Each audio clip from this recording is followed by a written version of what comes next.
it comes to truth is time, not human beings. Every time somebody tells you, I'm just telling the truth, they're full of shit.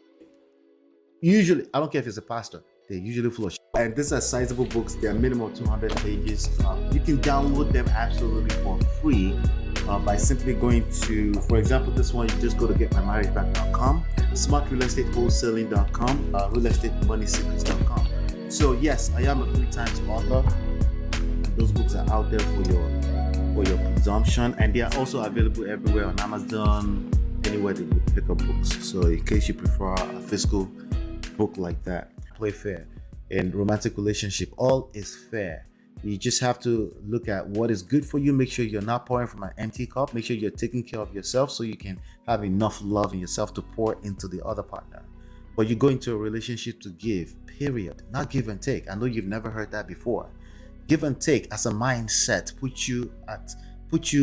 the odds against your relationship. Because the idea of, from a mindset standpoint, you want to take. If you engage with a person who just have the attitude of taking all the time and they don't realize they should be giving, you're going to feel drained. Let me flip it, right? Let's say you're the taker. Some of us are the taker. Let's take the cap off right now, right? You tend to be the taker, at least maybe not in your opinion, in the opinion of your partner, right? So if they start to feel like you're taking, they will feel drained, they will feel choked, smothered. You'll smother the relationship to death eventually. So as your leverage point, right? As long as you make sure you're giving enough to yourself. Okay, this is the pushback usually, right? So at what point do you stop giving if you feel like you're giving too much? At the point where you feel like you haven't given enough to yourself, you stop giving. But you should stay focused on giving, right? Giving. Or you feel like you feel drained, you feel like the other person is not appreciating you, start giving to yourself. Buy yourself something nice. Take care of yourself. Say, excuse me, I need to take care of myself. Don't wait until too late. All right. So the whole idea of fair or not fair is not relevant. Better? Yes, we can speak about better, and that's what we're talking about right now. Is it better for him as a man to really leave the house for his own children and his still wife, yes, ex-wife, which is continue for the rest of his life, either he realizes or not, will continue to be a part of him, right? Go read Ephesians 5:28. Will continue to be a part of him. His children are involved. She's still very much, KORRA is still very much a part of him for the rest of his life. And for as long as he continues to deny that, thinking he can escape with a divorce paper, that's just paper, right? The only thing that would do for him is protect him from a financial standpoint, from not having to be there physically, right? But it doesn't really protect anything else. It doesn't protect his emotions. The only thing that can protect his emotions is for him to protect the family emotions, also the family emotional dynamics. That's the only source of peace for him. For as long as he continues to be in denial about that, he will continue to suffer. It's not a curse. It's just the way these things work out, because they continue to be a big and trigger part of who he is as a person. You see what I'm saying? So anyway, speaking of what's better, what's not better, is it better for him? Yes, because again, it's like taking care of himself. The nice, not gentleman thing, forget nice. The right, not right, forget right and wrong. The wisest thing for him to do, if he really feels, let's assume that it's accurate, that this girl was abusing him. The wisest thing for him to do is to take care of himself, because that's an indication that he hasn't been taking care of himself. How do you take care of yourself? Say, babe, we're not in a good place. I'm gonna have to excuse you. You can hold on to the house for now. We'll sort that out with time. Let me go over to my friend's house. I'll hang out over there if you need me for anything. It's easier said than done. Let me acknowledge that. But that's the level where he needs to be at. Okay? For as long as he continues to feel, the word fair. It's not fair that she did that to me. It's not fair that she's been doing this. She's been abusive. As long as he's looking at things from that standpoint, the suffering will continue. Because romantic everything is fair. Because unless there's a gun to your head to stay in the relationship, right? Everything is fair. You always have the choice. How do I know? Because that's why there's a family court. In the family court, they're not going to call it criminal. Not unless somebody lays hands on you, right? It's not criminal. I'm sorry, it's just not. Because you subscribe to be in that relationship. You feel what I'm saying? So it's very important to avoid the word fair when you're dealing with romantic relationship, at least from a mindset standpoint. Once you end up in a divorce court, of course, by the way, all odds are against you as a man.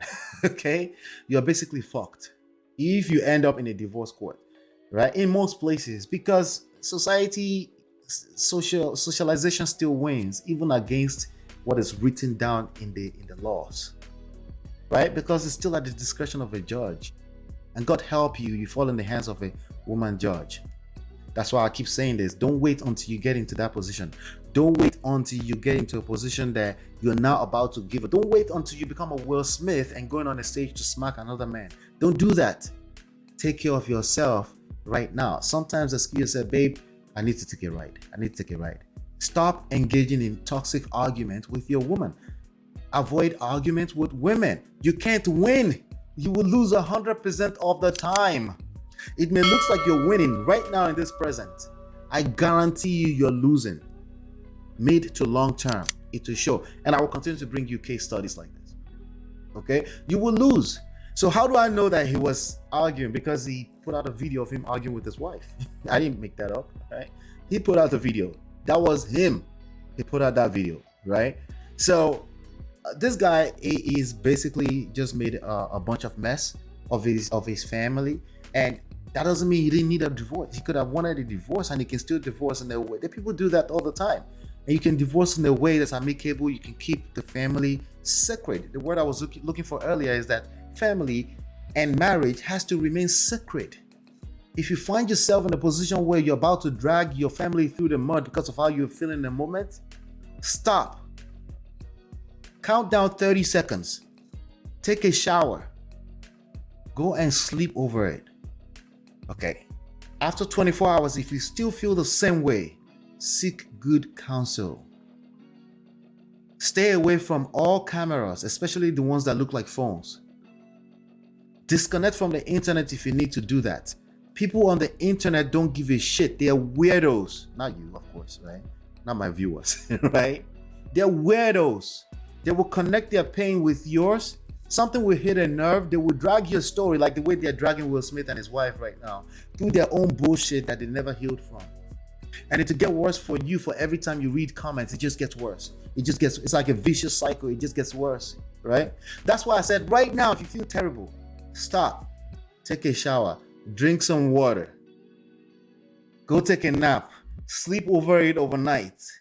It's extremely easier said than done. Why? Because it's highly rewarding. Anything that's highly rewarding is easier said than done. Anything that's highly rewarding, anything that's worthwhile in life takes time and patience. Not masculine energy. It takes time and patience, which is a product of masculine core. If you have an accurate masculine core, if you're not fooling yourself as an alpha, right? Does that make sense? So anyway, let me go back and share some of the recent right here. So she got back on the internet. She continued. This is what she did before the guy decided to put her on blast. I'm not knocking her for this, especially she makes money from this. Most toxic men on the internet will continue to knock her for dancing on the internet. Well, it was his choice to choose a woman like this. It goes back to you as the leader. It goes back to him. Right? So let's see here. This was an update. This is an update, right? Hello, I'm a friend of KORRA OBIDI. Everyone is a friend of KORRA OBIDI. Most of them have been full of shit, by the way, but there's a lot of element of truth in what they're saying, right? Because again, the reason why they're full of shit is because I say all of us are full of shit, right? Because again, how we interpret things is a reflection of just how we feel, our outlook on life. That's all. There's no absolute truth anywhere. The only thing that tells us absolute truth is time, aka patience, right? Results, that's the only closest thing to it. Results, even results sometimes is something we interpret as result is short term. How many results have you seen in life that's short term lived? Somebody became a millionaire yesterday and tomorrow they're broke. No condition is permanent. The only thing that's undefeated when it comes to truth is time. not human beings. Every time somebody tells you, I'm just telling the truth, they're full of shit. Usually, I don't care if it's a pastor, they're usually full of shit.